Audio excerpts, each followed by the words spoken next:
নমস্কার, শুভ দুপুর বন্ধুরা। তো আমি চলে এসেছি আবার একটা নতুন ভিডিও নিয়ে। তো বন্ধুরা, তোমাদের কাছে অনুরোধ যে ফুল ভিডিও দেখো আমার, আশা করি তোমাদের ভালো লাগবে। আর লাইক কমেন্ট শেয়ার করে দিও। আর যারা আমার নতুন বন্ধু আছো তারা চ্যানেলটাকে সাবস্ক্রাইব করে পাশে থাকো, ঠিক আছে? তো তোমরা সবাই সব রকম রান্নাবান্না জানো। তো আমি বানাবো আজকে ভুট্টার পকোড়া বা বড়া, যেটা বলে আর কি, আমরা বাঙালি ভাষায় বড়াই বলি। তো ভুট্টার বড়া বানাবো আজকে। তো কিভাবে বানাই তোমরা সবাই জানো, তবু আমি কিভাবে বানাই দেখো। আর যারা না জানো তারা তো আরও ভালো করে দেখে নিও বন্ধুরা। এই পকোড়াগুলো না, এই বড়াগুলো ভুট্টার খেতে খুব ভালো লাগে। এমনিও খাওয়া যায়, আবার বিকেলে যদি নাস্তার সাথে হয়, টিফিনের সাথে, চার সাথে তো আরও ভালো হয়। ভাতের সাথেও খাওয়া যায়, কিন্তু চার সাথে না আরও বেশি ভালো হয়। ঠিক আছে, আমি দেখাচ্ছি কিভাবে তো বড়া বানাবো। আর এদিকে তো দুপুরে অন্য কিছু রান্না করব, সবজি টবজি। তো দুপুরে রান্না করব মাছ দিয়ে আলুর সবজি, আর বানাবো পকোড়া আর কি, ভুট্টার বড়া, আর কিছু না। যেহেতু গরমের দিন না, এত সবজি ভালো লাগে না। আর এমনি আমি জমি থেকে এসে সকালে সিদ্ধ ভাত রান্না করে খাওয়া দাওয়া করে একটু ঘুমাইছি। ঘুম থেকে উঠতে কিন্তু দেরি হয়ে গেছে, এখন দুপুরে অনেকটা দেরি হয়ে গেছে। তো আর বেশি কিছু রান্না করব না। এই যে দেখো বন্ধুরা, এ হচ্ছে ভুট্টা, গোটা ভুট্টা। এগুলো ভুট্টা কিন্তু এখনও কচি আছে। কচি ভুট্টারই কিন্তু বড়া বানানো যায় আর কি। যখন শক্ত হবে তখন কিন্তু হবে না আর কি, বড়া বানানো ভালো হবে না। ভালো হবে না বলে তো হবেই না। তা আমি ভুট্টাটাকে ছুলে নিব। আর এদিকে দেখো মাছ এনেছে, মাছ দিয়ে আলুর সবজি রান্না করব, আর কিছু রান্না করব না। তো দেখো ভুট্টাগুলো ছুলে নিই, অনেক জামা কাপড় পরে আছে। এই যে দেখো তো বন্ধুরা, পুরো কচি ভুট্টা কিন্তু। এই যে এগুলো হচ্ছে দাড়ি ভুট্টার।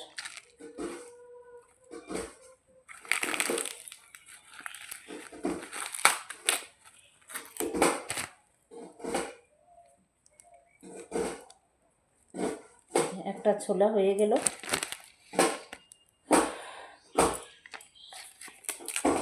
আর দুটো বাকি আছে।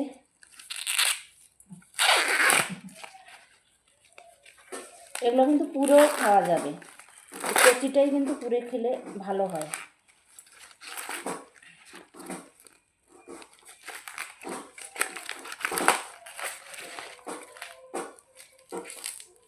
একটু ধুয়ে নিতে হবে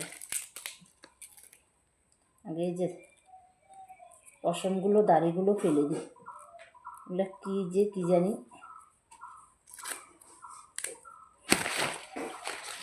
হয়ে গেছে দুটো, আর একটা আছে।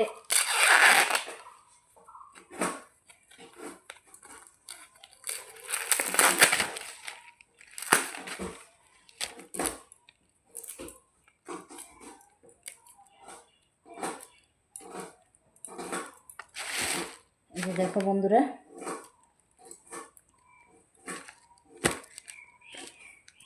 এই দেখো বন্ধুরা, তিনটা ভুট্টা।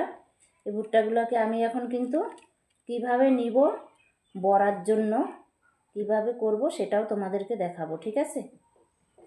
তো দেখো বন্ধুরা, এই ভুট্টাটাকে এই যে এটা দিয়ে ঘষে ঘষে নিতে হবে, তাহলে হয়ে যাবে। আর বাটতেও হবে না, কচি আছে তো, এই যে হয়ে যাচ্ছে। আমি কি করব, একা একা ভিডিও করতে হচ্ছে তো, তাই দেখাতে পারছি না। এই যে একটু কষ্ট হয়, শরীরের জোর লাগে। কিছু করতে গেলে, কিছু খেতে গেলে তো একটু কষ্ট করতে হবে, তাই না বন্ধুরা? সব কাজেই কষ্ট আছে, কষ্ট ছাড়া তো কিছু হয় না। একটু জোর লাগে, আর একটু ভাঙতে হবে। এক পাশ হয়ে গেছে, এই যে।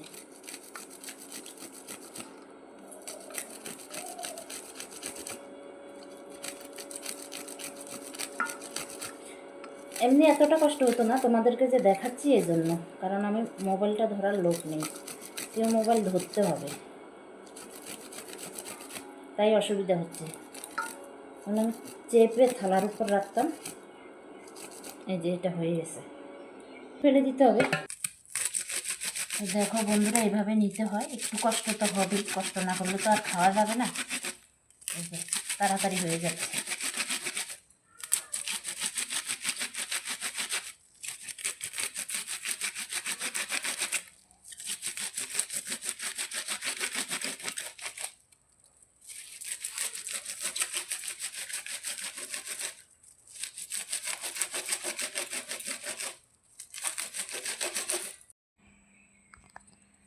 তো দেখো বন্ধুরা, সবগুলো ভুট্টা আমার নেওয়া হয়ে গেছে, রেডি হয়ে গেছে। আমি কিভাবে নিয়েছি সে তোমাদেরকে দেখাইছি। আর নেওয়ার পরে এই যে ভুট্টার যে কি বলবো, গোড়াটা না কি গোড়া বলবো নাকি মুথা বলবো জানি না, যাই হোক এই যে এই পরিস্থিতি। আর এই যে এরকম হয়েছে। এগুলোর সাথে যদি বেসন বা চালের গুঁড়ো দেওয়া যায় না, আরও খুব ভালো হয়। এগুলোর সাথে বেসন বা চালের গুঁড়ো দিলে আরও খুব ভালো হয়। তো আমি চেষ্টা করব কটা চালের গুঁড়া দেওয়ার, ঠিক আছে। আর এখানে তো পেঁয়াজ, কাঁচামরিচ, কালো জিরে এসব তো দিতেই হবে। তো কটা চালের গুঁড়ো আমি মিক্সিতে বেটে নিয়ে আসবো আর কি। এই যে তো বন্ধুরা দেখো, আমি বলেছি ভুট্টার পকোড়া বড়া ভাজবো, তো এই জন্য চালের গুঁড়া বা বেসন হলে ভালো হয়। তো বেসন তো নেই ঘরে আপাতত, কি করব।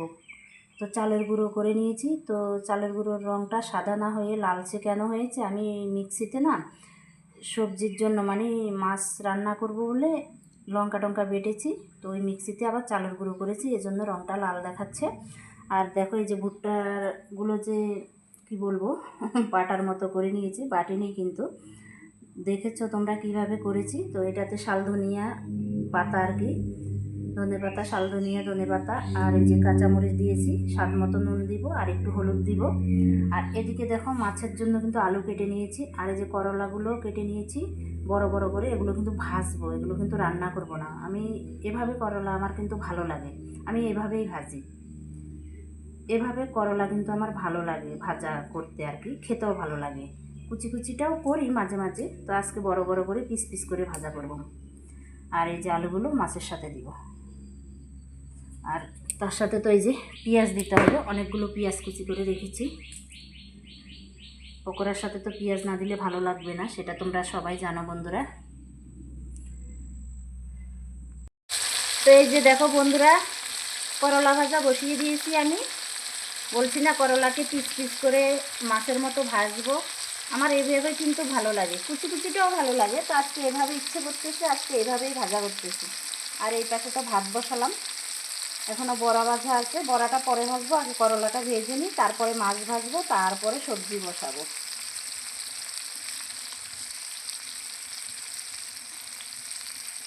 তো বন্ধুরা দেখো, আমি ভুট্টার বড়া বসিয়ে দিয়েছি, হচ্ছে আস্তে আস্তে। আর এদিকে কিন্তু আমার জালটা নিভে গেছে, আর এদিকের থেকে বাতাস আসতেছে, তো এই জন্য ধোঁয়া বেশি লাগতেছে, যেহেতু আমি খড়ির জালে রান্না করতেছি।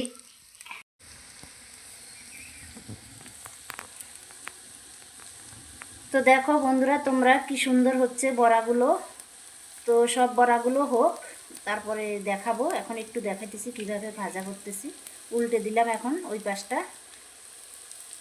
আর যারা ডুবো ডুবো তেলে ভাজি করে তাদের তো আর উল্টো তো হয় না, তবু উল্টে তো হয় একটু না একটু। এই যে এদিকে দেখো বন্ধুরা, আমার কি অবস্থা, উনুনের পাশে বসে বসে রান্না করতেছি, শরীর থেকে ঘাম টপ টপ করে পড়তেছে, যেহেতু গরম, কি বলবো, ভীষণ ভীষণ গরম। কিছু করার নেই, গরমের দিন তো গরম লাগবে, বৈশাখ মাসের দিন ভীষণ গরম লাগতেছে, জানো তো বন্ধুরা। এই দেখো উনুনের পাশে বসে বসে কিভাবে জাল দিচ্ছি। এই যে আগের বড়াগুলোর সাইজ কিন্তু একটু বড় বড় দিয়েছি, এবার এগুলো একটু ছোট ছোট দিয়েছি। তো ছোট দিই বা বড় দিই, আস্তে আস্তে মিট মিট করে জাল দিলে কিন্তু ভিতরে সবই হয়ে যাবে। তা এখন এগুলো একটু ছোট দিয়েছি সাইজটা, আগেরগুলো একটু বড় বড় দিয়েছি। আর এইদিকে দেখো আমার ভাত হয়ে আসতেছে, ভাতের ফেনা আসছে, বড়াটা হবে, তারপরে কিন্তু মাছ আর আলুর তরকারি বসাবো। আলু মাছের ঝোল করব, করলা ভাজলাম, আর ভুট্টা বড়া। তো দেখো বন্ধুরা, অতক্ষণ দেখে আয়োজন করলাম যে ভুট্টার পকোড়া ভাজবো, ভুট্টার বড়া ভাজবো। তো হয়ে গেছে পকোড়াটা, না পকোড়াটা যেন কেমন এলোমেলো হতো, এটা কিন্তু বড়াই হয়েছে। তো দেখো ভুট্টার বড়া ভাজা আমার হয়ে গেছে, খুব খুব সুন্দর হয়েছে দেখতে, জানি না কেমন হবে। তো এগুলো কিন্তু পান্তা ভাত দিয়ে খাও বন্ধুরা, গরম ভাত দিয়ে খাও, যা এমনি খেলো খুব ভালো লাগে, খুব ভালো লাগে। দেখো কালারটা কি সুন্দর হয়েছে। আর আমি তো এদিকে লোহার কড়াইতে ভাজছি, কড়াইটা কালো হলে কি হবে বন্ধুরা, কিন্তু আমার পকোড়া কিন্তু সুন্দর হয়েছে। আর এই কড়াইতে যেহেতু আমার বলছি এর আগের ভিডিওতে, এই কড়াইটা না আমার 25 বছর আগের লোহার কড়াই, এত তেল তেলা হয়েছে কি বলবো। আর এটাতে যাই ভাজি না কেন, এটা আমার লক্ষ্মী কড়াই। তো বন্ধুরা ভিডিওটা অনেক বড় হলো, এমনিতে আশা করি তোমাদের ভালো লাগবে, ভালো লাগলে লাইক করো, শেয়ার করো, কমেন্ট করো। ঠিক আছে বন্ধুরা, তোমরাও ততক্ষণ ভালো থেকো, সুস্থ থেকো, আবার ফিরে আসবো একটা নতুন ভিডিও নিয়ে। তো বন্ধুরা শেষ করছি ভিডিওটা।